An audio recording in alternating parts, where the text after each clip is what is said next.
Good morning, everybody. I don't know how this might be useful if I turn off my camera or if I just keep that rolling and we can go through this.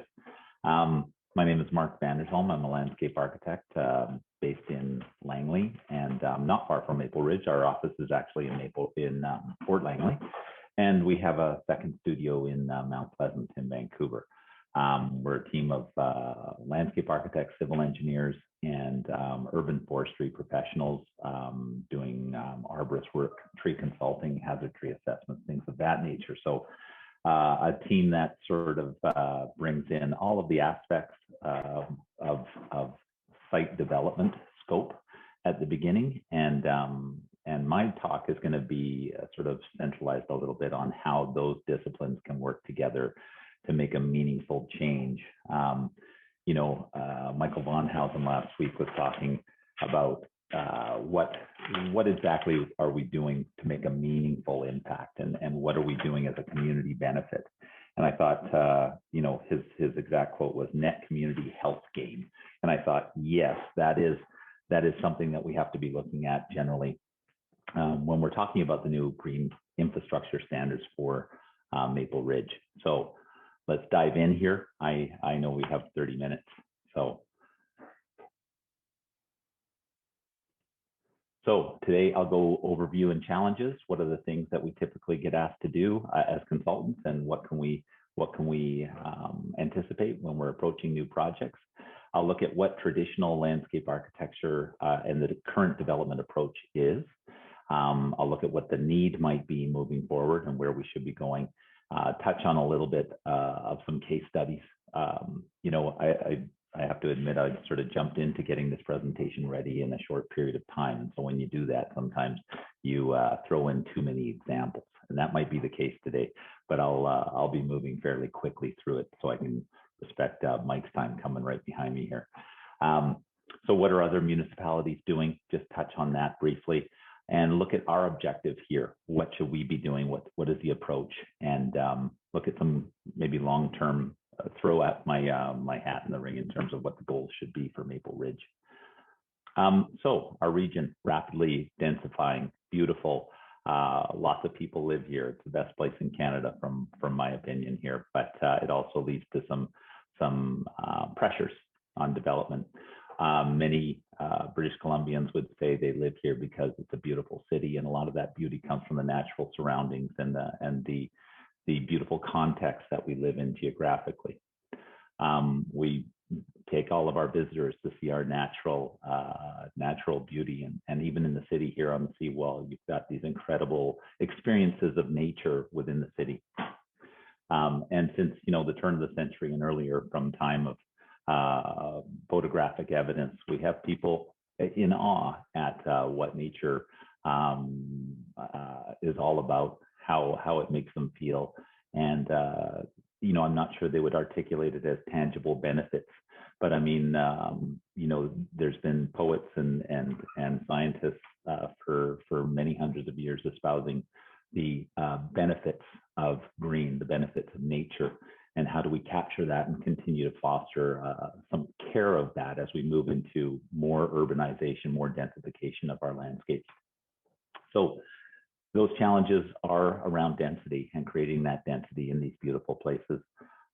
We have the challenge of climate change and looking at that very much in our face and in the news in terms of what we are dealing with. And many of our new projects now, certainly on the public side, have a major component of resiliency built into them. How are we going to deal with sea level rise? How are we going to deal with hotter, longer summers and the risk of forest fire?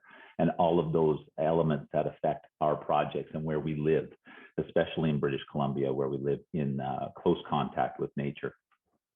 Some of those other challenges are around collaborations, competing project goals, expectations from the community. And there's a huge expectation as well to engage and to speak with people, to hear about their concerns. No different than this process right here, where the recommendations or the suggestions from this committee will be vetted through a process that has to receive some level of support from the public as well. that stakeholder input can be extremely challenging. It's very rewarding. It can be exhausting, but there's lots of interesting input that comes out of it. But again, it's a step that we go through on larger public projects and even smaller private development projects. And then looking at protecting the resources we currently have, because we can't overlook that we've got an abundance of not only aesthetically beautiful natural resources, but functional systems that are already doing a lot of work for us. So going to traditional landscape architecture, this is where I live, and this is what many of our development clients have been asking us to do over the past 20 years, where there may have been less of an emphasis on integrated design. And even though that's the right way to approach it, but on the development side, there's been this process of potentially following bylaws, obviously submitting, because that's what you're programmed to do, is submit your project within the bylaws and systems, and then receive comments and resubmit. So it is somewhat formulaic. That's on purpose, because there is a process to go through. There are things and expectations from the community that need to be upheld, but a lot of them are related to buffering and to reducing impacts on adjacent properties. They're not heads up sort of looking at larger systems or maybe perhaps a larger context. So this has yielded, pleasing projects that have those elements of green within them, projects that have a certain requirement for tree replacement, ways to improve canopy within these developments, because frankly, most of them are on slab, or they have parking requirements that push parking structures to the property lines. And so existing trees get nuked unless they're right on the perimeter of the property, or there's some other way to retain them without a parking structure beneath. And we replant. And then there's a whole series of amenities that are required in projects to support humans.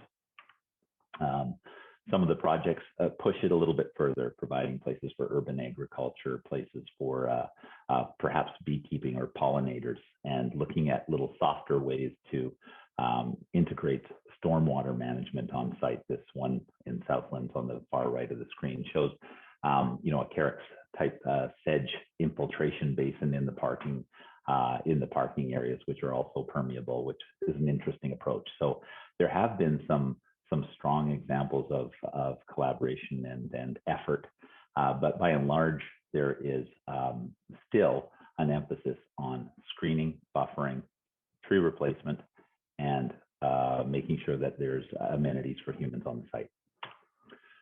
So landscapes are being asked to do much more, and we encounter this every day. In fact, requirements in many of the municipalities where we work are almost organic. We had a call this morning from City of Surrey about asking us to replace pavers on a roof because the albedo coefficient, the coefficient of reflectivity of the pavers on the roof wasn't high enough. Now that's not in any bylaw. That's a LEED requirement or a passive house requirement, and not really a city requirement. So it's an interesting comment. And so we're seeing more involvement from planners and from trees and landscape department in asking for things, a higher standard of care in landscape materials and systems. So maybe taking an approach towards landscape development that looks at the provision of ecosystem services is the way to do this. It provides a lot of flexibility around what sort of ecosystem services we're providing, and provides options to the design team and some flexibility. So what are ecosystem services? They're things that your project can do. They group into 4 categories, and they are things that your project can do to land a little bit lighter on the ground and to provide a net benefit to the community. What are we doing to have a net healthy gain for the community and the context around? So one of those ecosystem services categories is provisioning. How does this project give back resources? Does it cool adjacent sites? Does it do something with stormwater management? Regulating. regulating services. How does this project improve the world? Is that too big a statement when someone comes through the planning department door at the city of Maple Ridge? How is your project going to improve the world? The reaction might be, well, we're just trying to improve this neighborhood and we're trying to create a reduction in the cost of housing, et cetera. And those are benefits, certainly. What more can we do? Supporting. How does the project bolster natural systems? This is specifically and particularly important for Maple Ridge, where many of the development sites border riparian zones or creeks and rivers. And how do we bolster those systems? Cultural. How do humans directly benefit? We're not excluded from this. And really, the best environmental approaches need to be championed by humans. And so what is the net benefit to humans? Is there a nicer place to live? Does it result in greater amount of shade in the summer? Is it developed in a way that protects sort of natural areas? The density provides enough units to reduce the costs of the development on site. Current approaches to development right now, there has been a move towards a greater emphasis on green infrastructure. And I think that's why we're here today, is to try and relook at Maple Ridge's approach to greening landscapes and making sure that projects are greener. And so there is an emphasis in many municipalities about being greener and having tangible, evident green infrastructure on site. We're being challenged by planning and parks departments to reach further and do more. But what are the measurable impacts of these landscape interventions? How can we determine if it's working? How can we measure these efforts? And is measurement something that should really be required in order to prove that these projects are providing those ecosystem services? This is a project that is currently underway in Surrey. I thought I'd just run through 2 or 3 of our projects and just show you some of the things that we're doing and why I think these ones in particular are working well. This project is right at City Center. You can see here that Central City Mall, many of you remember it as Surrey Place Mall. There's the Central City SkyTrain station, and here is King George SkyTrain station. So if that helps to ground you, Holland Park is here. It's looking very brown, but this photo is actually must be very early Google, because Holland Park is completely developed and far greener now. This is Surrey Memorial Hospital down below here. So this project started as a new home for Coast Capital Savings, their headquarters. And so it was a competition that was won by PCI Development, and they bought all of the land around it, and they're developing it into a very dense, complete neighborhood. Some of those, the context was that here's the SkyTrain station, and then there was a series of parking lots, surface parking lots all the way around this. So it was a park and ride essentially for SkyTrain. This was the end of the line. This is the end of the line currently until the SkyTrain gets extended to Langley. And so you would park and get on and go downtown. So that's what we were dealing with. We took an approach to look at the land from a high level, and one of those ways of looking at the land is through geographic information systems. We looked at a terrain model for how the site, what the elevations, and you can imagine it's fairly flat, being a parking lot, but we looked at a triangulated irregular network map, a TIN map, and that you can see that on the far right, it's got these triangulated spaces. That was more of a design concept to give us some direction on how we could develop the design. And you'll see how that sort of manifests itself at grade. We started to look at those sort of mapping of natural systems using technology and how we could translate into that into forms on the ground. That was really purely from an aesthetic point of view on how we might organize the site. So this was an early rendition of what was going on this site. This building here is constructed. This building here became another 36-story tower, and we put another tower here. So it became, over the course of the last 5 years, the project became much more dense. A couple of these towers are rental housing. One of them is market. There's a Save on Foods London Drugs. There's a number of large anchor tenants, and a high street shopping street has been built through the middle here. So a very walkable, interesting part of the community, extending downtown of city center, but really densifying this area for people who can live and work in one location. King George the Hub phasing plan. It's a multi-phase mixed-use project, lots of residential, commercial, and new transit connections. It includes Coast Capital headquarters right here. Phase B includes large shopping high street. This is the Phase B, and has now 3 office towers in it with large grocery anchor tenant, as I mentioned. Phase C, which shows us parking right now, is also a 30-plus story building, and Phase D has 2 30-plus story towers on it with another high street view, so good pedestrian porosity through it. And those are those 2. So some of the ideas for how we would develop the site were to really develop it culturally as a cultural ecosystem service would be for people, to make it lively, to make it interesting. We wanted to make it bikeable so that you could take your bike to the next SkyTrain station if you liked, and you could throw it on transit. You could go downtown. And the whole hope is to make downtown Surrey be more desirable from a walking perspective. Street trees, the whole site is a parkade, a massive parkade. All of that surface parking went underground into 4 levels, and in some cases 5 levels of parking. And so you can imagine that didn't allow us to save any trees at surface. The exterior was heavily bolstered with trees to try and create a double row of street trees and canopy around the site. So that's how the design developed here. The idea here was to use that triangulated irregular network and make it interesting. So to Rod's point about greening these projects and to making sure that they appear very green and they have that sense, that calming effect on people who live here. Surrey really needs that, specifically downtown. Over the years, Whalley has always been a really hot place to visit, and I don't, and I mean that in a temperature way. It doesn't have a lot of trees. There's lots of open sidewalks. So this development, this is all a roof plan, was green roofs and patterned gravel roof sections that were developed to detain stormwater. These are some of the ideas that we were developing through the concept phase to try and make it interesting and take that triangulated idea down to grade. Some of the site furnishings and all of the amenity spaces are on the rooftops.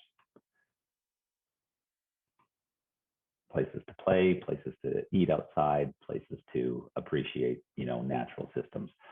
In Surrey, and I'll touch on this later as one thing that they're doing, they are challenging the development groups to come up with an integrated stormwater management approach. We cannot discharge more post-development than was discharged to city systems pre-development. And so our strategy was to really work with the civil engineering team and the architecture team to develop a roof system where we could detain water and release it in a timed way back into the system, so that in an intense rainwater event, we wouldn't be charging up all of the city sewer around the site. We achieved overall on all phases, A, B, C, and D. Probably we were only slightly over post-development. It was within 10 cubic meters for the entire site. Some of these sites we were able to improve the system so dramatically that we had some credits left over for phase C and phase D. But by the end of the development process, we are down to, I think, single digits in cubic meters of stormwater that would be discharged to the system post-development over pre. So quite incredible. And when that was done through depths of soils on slab, this inverted rainwater system, and using various products that have been available for some time in a way that maybe they haven't been used before, under hard surfaces, collecting, having bi-level drains that discharge rainwater into this sub-hardscape level where we had elevated concrete elements or walkways where we could store 50 millimeters of water in a storm event, and it would eventually seep into drains and charge up system. Rooftops, looking at especially plant selection. This is a rooftop just not far away in Surrey. We didn't get the green roof over the entire development. This is an office building, but we did go with patterned gravel to give it an aesthetically interesting rooftop, but had that same sort of stormwater approach where we detained water on that rooftop, coming up with an appropriate planting palette that could support pollinators and bees, butterflies, and other insects that can help to support other systems nearby. And so looking at supporting ecosystem services. So just looking at the project here, where it exists in the greater Lower Mainland landscape, and looking at some of these bird sanctuaries in the area, we were actually on a path for migrating birds and other pollinators. And so creating that appealing resting area for those insects and birds was a goal for the project, and was fully supported by the developer, PCI, and was also developed by the architect. And so they allowed us to really explore ways to green that roof to attract these pollinators through our plant selection. And this was one of the tools we used, looking at just examining seasonally January through January, and just looking at seasonally how we could have a bloom chart and what insects and pollinators we'd be attracting throughout the year. Did the same for bird habitat, creating a little bit more structure with small shrubs and other things that wouldn't typically be found on a green roof, but really introducing a little bit more landscape structure so that we could support these creatures. BOZA University District, a similar project in Surrey City Centre. And so I'll breeze through this one here, but this is a tower development as well. It was a collaboration with the Lutheran Church and Soup Kitchen, which shares the site.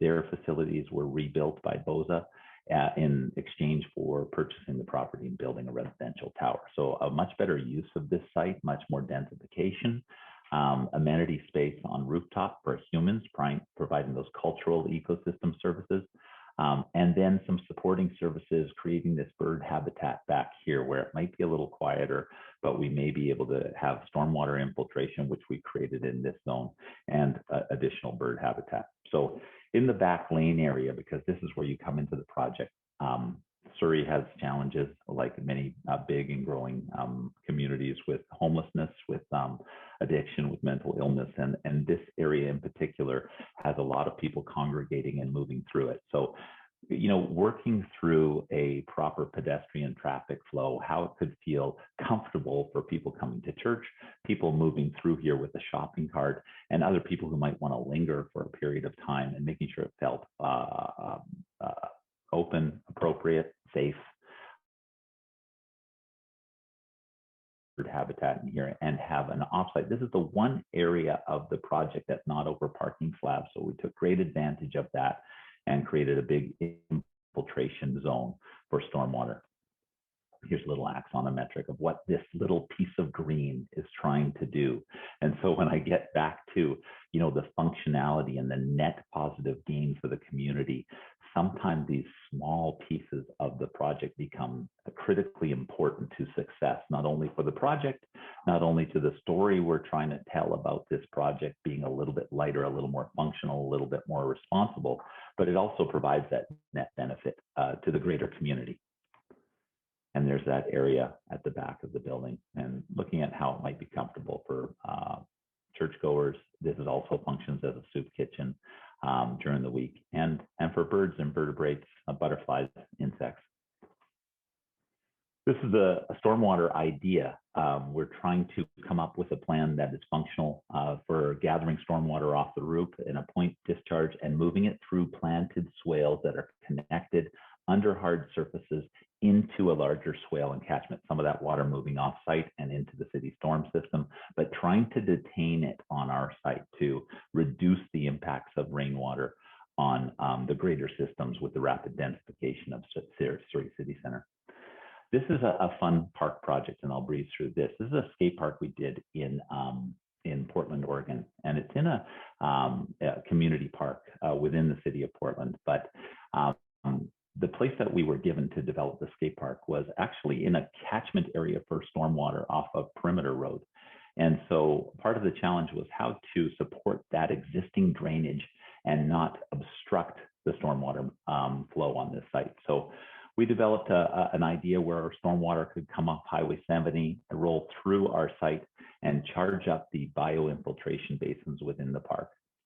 And so this plan was shared with the client, how we show pedestrian flow, how we gather that rainwater, and how we'd make it a feature of the park. This is a finished product. We're on the highway, but our skate park sort of nestles in this little zone. And you can see we have a pretty gregarious and heavily structured landscape within the skate park that helps to achieve a unique feel for this sort of suburban park, and also continues to support infiltration. You can see these basins are open and allow for water just to move. This is recently, after planting, the landscapers are still in place here.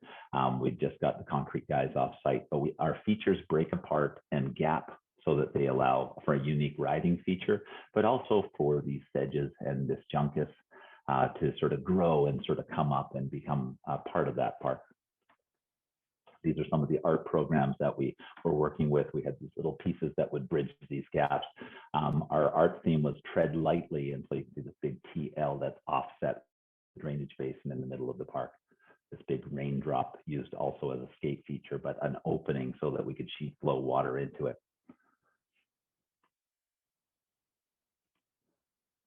And that was considered groundbreaking at the time.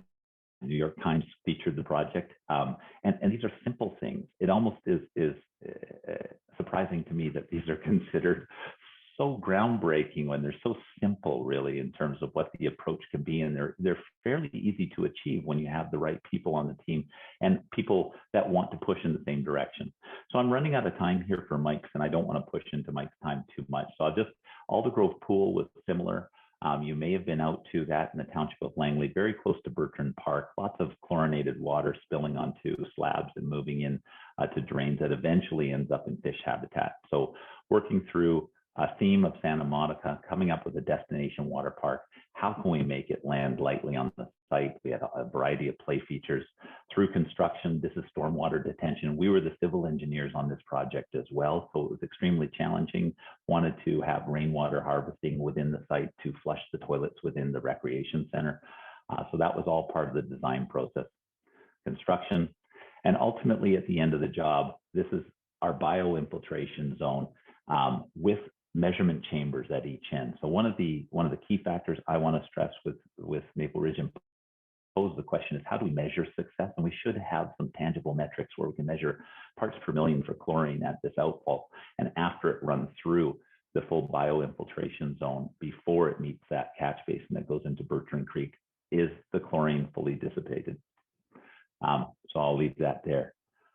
So the need, resiliency and adaptability to climate change. We have to make this a group effort. There has to be involvement from the arborist team, from the landscape architect, the architect and the civil engineer, and the people on the other side of the desk at the city of Maple Ridge.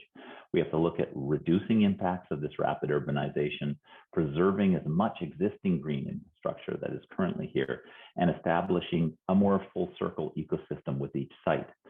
We want to enhance process efficiencies so that this doesn't become an ongoing, never-ending approval process, but we have to prove that there's a tangible community benefit.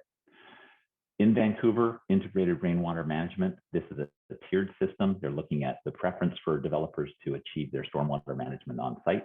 Surrey's trying to do the same thing with their stormwater calculator. We developed that system for them. It's not perfect, but it allows for a lot of discussion points with the development team, and gives the development team a lot of opportunity to try different things, green roofs, other products, ways to detain stormwater on site. Township of Langley has their integrated site development concept, their ISDC, and that's not perfect either, but it does force a conversation early in the development process between the arborist, between the landscape architect, the civil engineer, and the architect, to start talking about how they're going to develop the site in a sensitive way, and gives the municipality a chance to say, hey, maybe not that, but this, have you considered this? So I'll leave it with that. Collaboration and best efforts are going to have to be an interdisciplinary approach. So in starting a project, this is just the process we follow. Visionary concept for the project, we understand the site context and existing conditions. We have to set goals for ecosystem services and multifunctionality of the landscapes. We have to start with a schematic design and have discussions at an early stage with the planning department. There has to be ongoing consultation through design development. We can't all go into a capsule. We have to figure out the details at the technical stage and make sure that this is going to work functionally and not just be an aesthetic improvement. And then we have to look at it in construction. We have to implement and we have to review.